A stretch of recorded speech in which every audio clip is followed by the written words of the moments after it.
Bismillahi assalamualaikum warahmatullahi wabarakatuh. Innal hamdalillahi wassalatu wassalamu ala rasulillahi sayyidina wa maulana Muhammadin ibni Abdillahi wa ala alihi wa sahbihi wa man tabi'ahu wa mawala. Qala Allah ta'ala fil Qur'anil Karim wa huwa asdaqul qailin. A'udzu billahi minasy syaithanir rajim. Bismillahirrahmanirrahim. Yura'una an-nasa wa la yadhkuruna Allaha illa qalila. Al-ayah.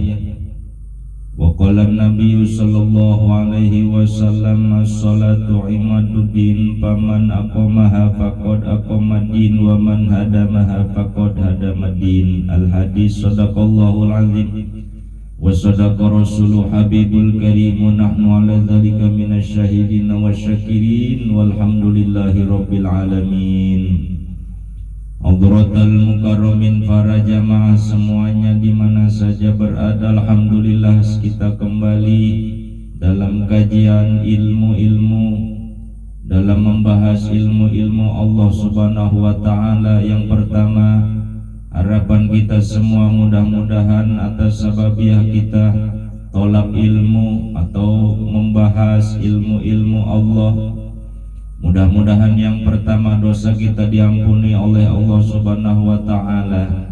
Mudah-mudahan kita nanti maut dalam keadaan husnul khotimah. Amin ya rabbal alamin. Dan mudah-mudahan milik rezeki kita dijembarluaskan oleh Allah Subhanahu wa taala, bisa dimanfaatkan untuk ibadah kepada Allah Subhanahu wa taala, manfaat di dunia, lebih-lebih manfaat hasilnya di akhirat nanti. Amin ya rabbal alamin. Mudah-mudahan kita semua bisa melaksanakan apa yang Allah perintahkan dan bisa meninggalkan apa yang Allah larang.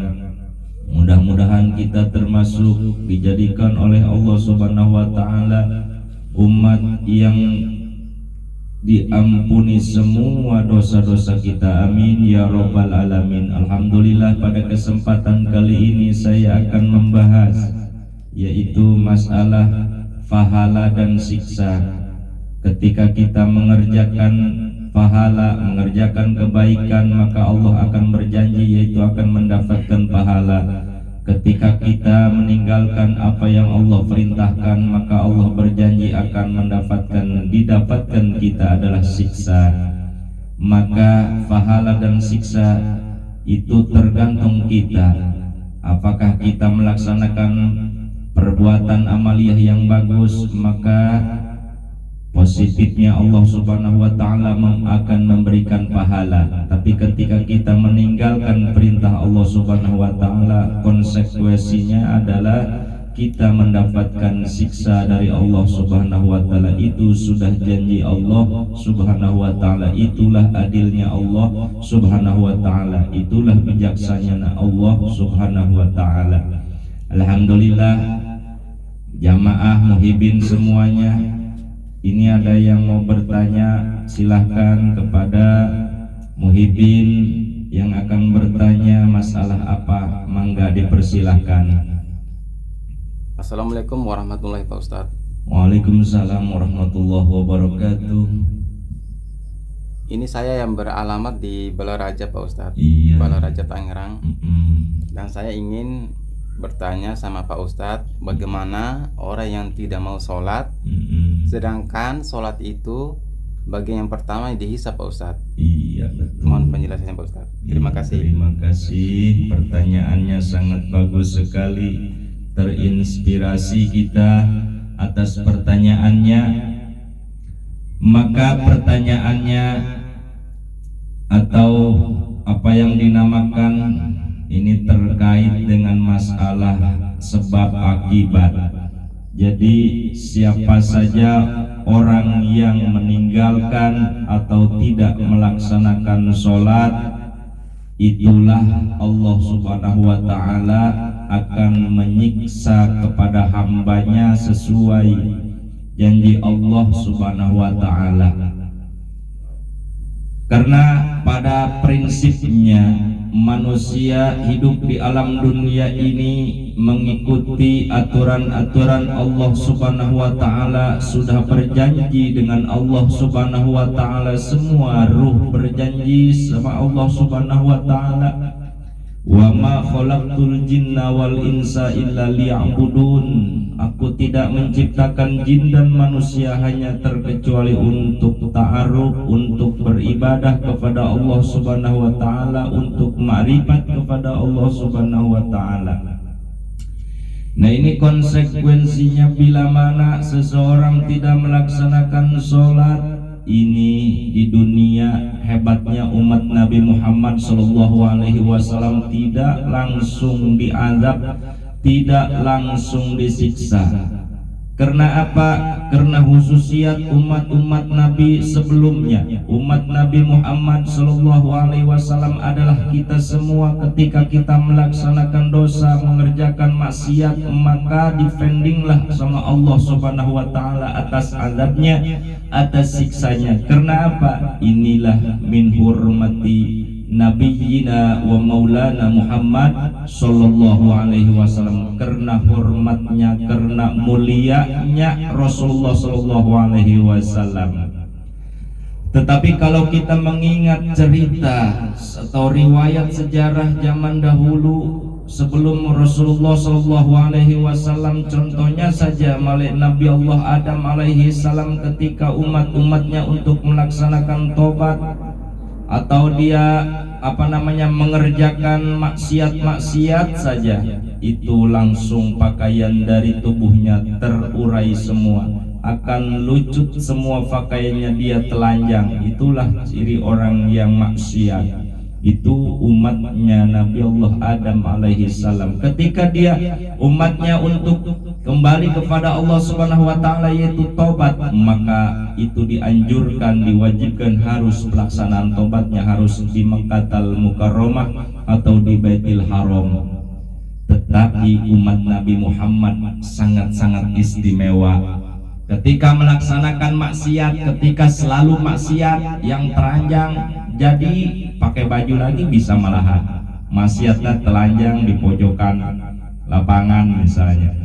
Tetapi setelah maksiat, umat Nabi Muhammad bisa pakai baju lagi.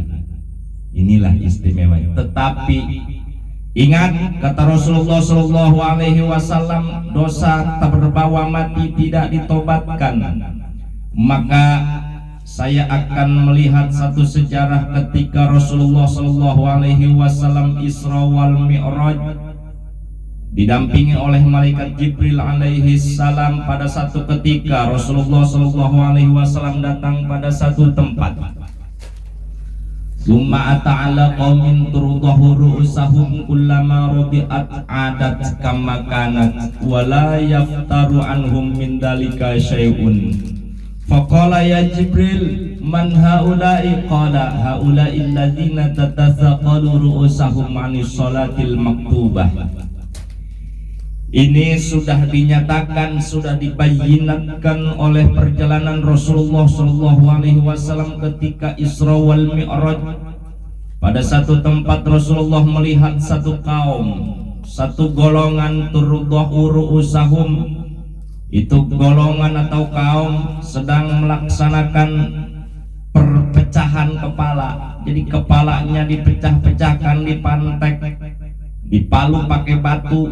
Kullama rudi'at adat kama kanat. Ketika kepalanya sudah hancur lebur, maka itu akan kembali seperti semula. Ketika sudah kembali semula seperti kepala biasa lagi, dia pukul lagi, dia hancur lagi pakai batu, dipukul lagi, hancur lagi, dipukul lagi, hancur lagi.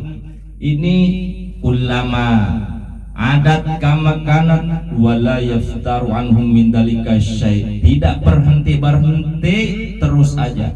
Rasulullah sallallahu alaihi wasallam keheranan, takjub, aneh, kok ada sisa kaum kayak begitu, udah sakit kepala, hancur kepalanya, hancur lebur, digebuk lagi pakai batu, dipecahkan lagi, sudah pecah kembali seperti semula lagi, dipantek lagi. Masya Allah, naudzubillah min dzalik. Rasulullah sallallahu alaihi wasallam sampai keheranan. Faqala ya Jibril man haula'i, wahai malaikat Jibril, apakah siapakah gerangan orang-orang seperti demikian ya Jibril? Qala, kata Jibril, haula'il ladzina tatasaqalu ru'usahum manis salatil maktubah. Wahai malaikat Jibril, bagaimana perilaku seorang kayak begitu? Sudah kepalanya dipecahkan, sakit, dia terasa kesakitan, menjerit-jerit, kembali lagi seperti semula kepalanya.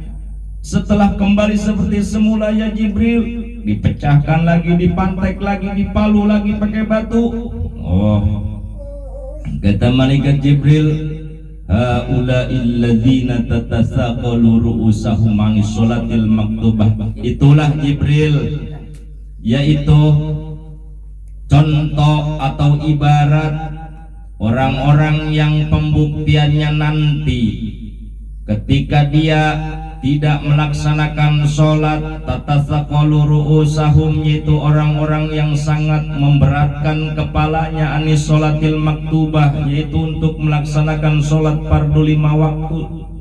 Sama sekali kepalanya tidak pernah sujud kepada Allah Subhanahu wa ta'ala, tidak pernah melaksanakan sholatil maktubah, sholat fardu 5 waktu. Inilah nanti balasan orang-orang yang tidak mau sujud kepada Allah Subhanahu wa ta'ala. Nanti di neraka kepalanya akan dihancurkan oleh tangan sendiri. Ketika sudah hancur, maka dia akan kembali utuh seperti semula. Ketika utuh, dihancurkan lagi. Apakah tidak sakit? Sangat sakit. Apakah tidak menjerit? Menjeritlah ahli-ahli neraka yang tidak pernah melaksanakan sholat. Padahal kan sudah dibebankan kepada umat Nabi Muhammad SAW, yaitu untuk melaksanakan sholat fardu 24 jam itu sehari semalam adalah 5 waktu. Tidak semuanya waktu kita melaksanakan sholat, hanya sewaktu-waktu, hanya sewaktu-waktu. Tetapi kadang kita berat untuk sujud kepada Allah Subhanahu wa ta'ala. Mudah-mudahan apa yang Rasulullah SAW beritakan dalam Isra Mi'raj ini mudah-mudahan menjadikan satu ibarat, satu contoh kepada kita. Ketika kita tidak melaksanakan sesuatu, khususnya melaksanakan sholat fardu 5 waktu, ini balasan akibatnya nanti kepalanya dihancurkan pakai batu, utuh kembali, hancurkan lagi, utuh kembali, dikebuk lagi, dihancurkan lagi. Na'udzubillah min dzalik. Mudah-mudahan saya penjelasan di bawah ini mudah-mudahan ada manfaatnya, ada khususiat bagi kita ketika Allah Subhanahu wa ta'ala memberikan hidayah kepada kita, memberikan kekuatan kepada kita, kita bisa melaksanakan kewajiban kita kepada Allah Subhanahu wa ta'ala.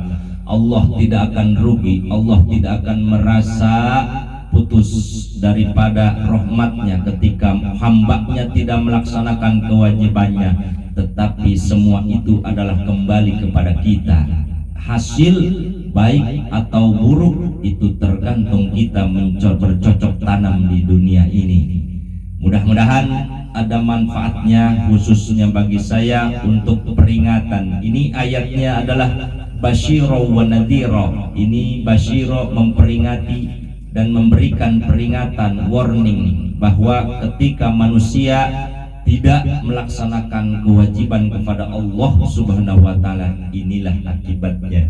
Jadi kata malaikat Jibril, haula'il ladzina tatasaqalu ru'usahum, yaitu orang-orang yang berat kepalanya, memberatkan kepalanya, tidak mau melaksanakan sholatil maktubah, artinya tidak pernah sujud kepada Allah Subhanahu wa ta'ala, tidak pernah tunduk kepada Allah Subhanahu wa ta'ala. Maka siapa yang tidak tunduk kepada Allah Subhanahu wa ta'ala, tunggulah nanti satu saat, yaitu yaumul jaza, akan mendapatkan semua balasan dengan setimpal. Seperti Fir'aun laknatullah, dia merasa dirinya itu paling hebat, paling gagah, bahkan dia mengaku sebagai Tuhan, dia tidak pernah sujud tunduk kepada Allah Subhanahu wa taala. Apa azabnya? Fir'aun laknatullah ditenggelamkan di lautan merah.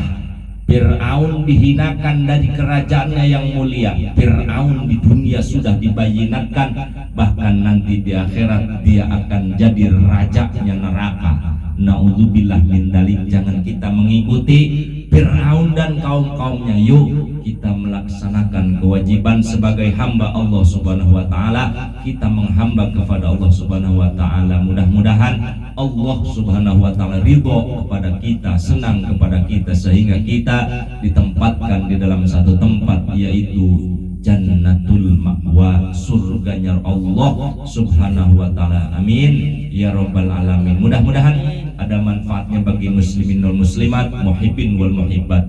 Adanallahu wa iyyakum ajma'in wal afwa minkum. Assalamualaikum warahmatullahi wabarakatuh.